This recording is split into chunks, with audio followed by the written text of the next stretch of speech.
दोस्तों स्वागत है आपका एक नए क्लास में। हम आपके लिए हीलियम नियॉन लेजर लेके आए थे भाई। वो ज्यादा इंपॉर्टेंट था, मोस्ट वांटेड था, लेकिन उसी का एक छोटा भैया है रूबी लेजर। जो पुराने जमाने में सबसे पहले लेजर इस्तेमाल करे जाते थे भाई, वो रूबी लेजर ही हुआ करते थे।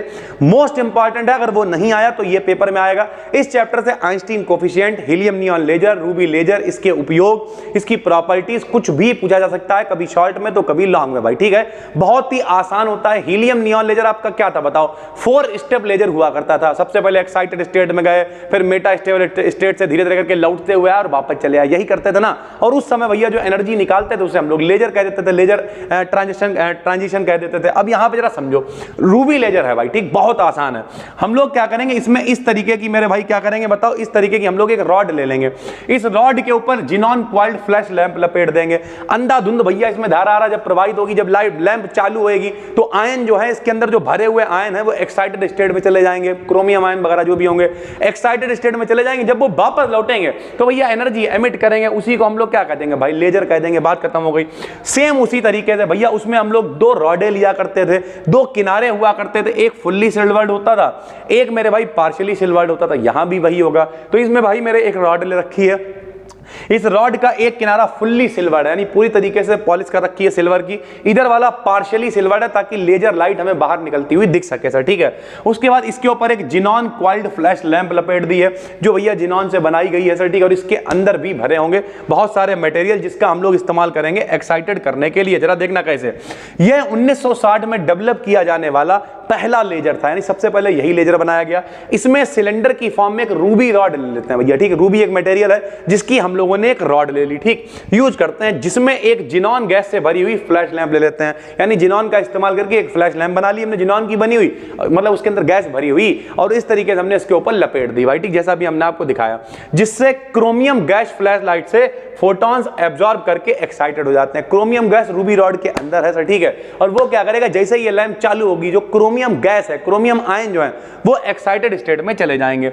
रूबी रॉड में एल्यूमिनियम आयंस प्रेजेंट होते हैं सर। ठीक है, रूबी रॉड के अंदर कौन से आयन है? एल्यूमिनियम ट्रिपल पॉजिटिव आयन है।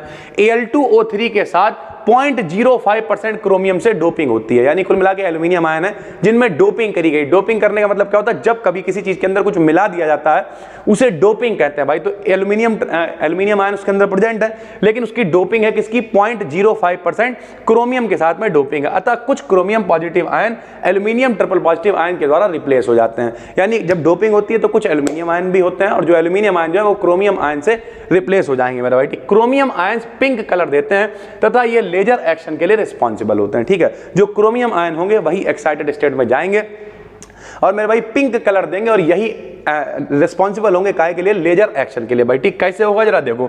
सबसे पहले ये ग्राउंड स्टेट है, एक्साइटेड स्टेट में यहां आ गए। कैसे आएंगे? लैंप चालू करी, लैंप चालू करते ही मेरे भाई आयन जो है वो एक्साइटेड स्टेट में जाने लगेंगे। फिर रेडिएशन लेस ट्रांजिशन होगा, आखिरी में स्पॉन्टेनियस ट्रांजिशन होगा, और जो भैया फोटोन निकलेगा उसे हम लोग कह देंगे लेजर लाइट। जरा देखना कैसे।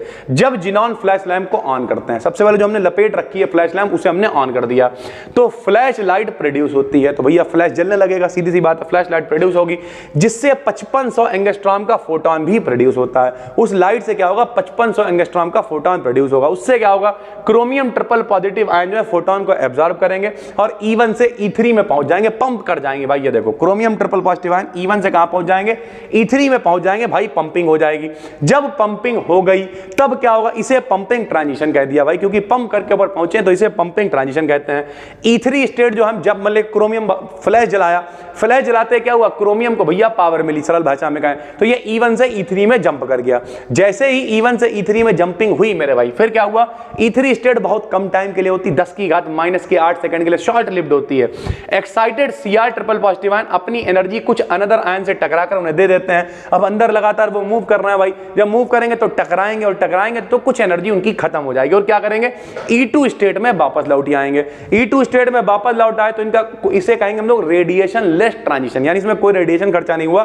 जब इनकी एनर्जी खुद ही खत्म होने लगी तो ये वापस आने लगे भाई। ठीक, इसे हम लोग रेडिएशन लेस ट्रांजिशन कहते हैं। E2 स्टेज एक मेटा स्टेबल स्टेट होती है, जिसका लाइफ टाइम 10⁻³ सेकंड से लगभग अधिक होता है। यानी जब ये पहले तो E1 से E3 में गए, फिर E3 से E2 में वापस लौटे हैं, और इसे कहेंगे हम लोग क्या? Radiation less transition. बहुत कम टाइम के लिए होगी, 10⁻³ माइनस के 8 सेकंड के लिए ये वाली स्टेट होती है और 10 की घात माइनस के 3 सेकंड के लिए ये वाली स्टेट है, जहां पे हम लोग आ गए E2 पर से। ठीक है, अब E2 के बाद आखिरी में E1 पे वापस आना भाई।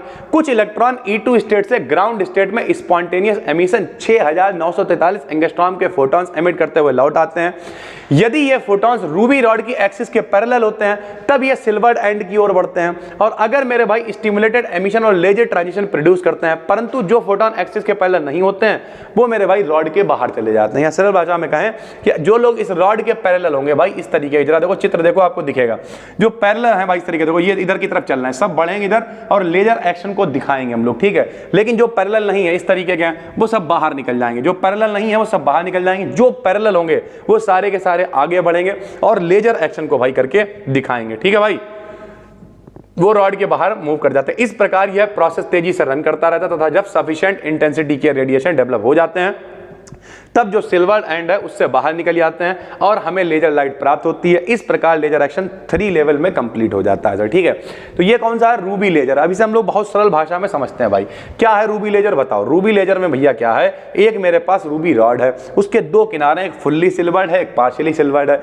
इसके ऊपर हमने एक लैंप लपेट दी जिसमें जिनॉन भर दिया भैया, जिनॉन फ्लैश लैंप है, इसे हम लोग जला सकते हैं। अब हम लोग क्या करेंगे, जिनॉन फ्लैश लैंप को चालू करेंगे जिससे जो क्रोमियम पॉजिटिव आयन है, Cr ट्रिपल पॉजिटिव आयन है, वो एक्टिवेट हो जाएंगे। लेकिन जब एक्टिवेट होंगे तो एनर्जी मिलेगी तो बौराएंगे भैया, तो E1 से E3 में चले जाएंगे। लेकिन E3 बहुत कम टाइम के लिए होगी स्टेट, मतलब शॉर्ट लिव्ड स्टेट है। फिर क्या होगा, जब उनकी टक्करें होंगी और आयनों के साथ में तो उनकी एनर्जी धीरे धीरे खत्म होने लगेगी तो वो फिर से वापस आ जाएंगे E2 में। और इस तरीके जब थोड़ी देर बाद जब E2 में स्टेट में पहुंच जाएंगे तो ये भी स्टेट बहुत कम टाइम के लिए होगी, यानी 10 की घात 3 सेकंड के लिए होगी माइनस के। और उसके बाद ये लोग क्या करेंगे, वापस आएंगे E1 स्टेट में, और जब E1 स्टेट में वापस आएंगे तो भैया ये लोग क्या करेंगे, फोटोन एमिट करेंगे।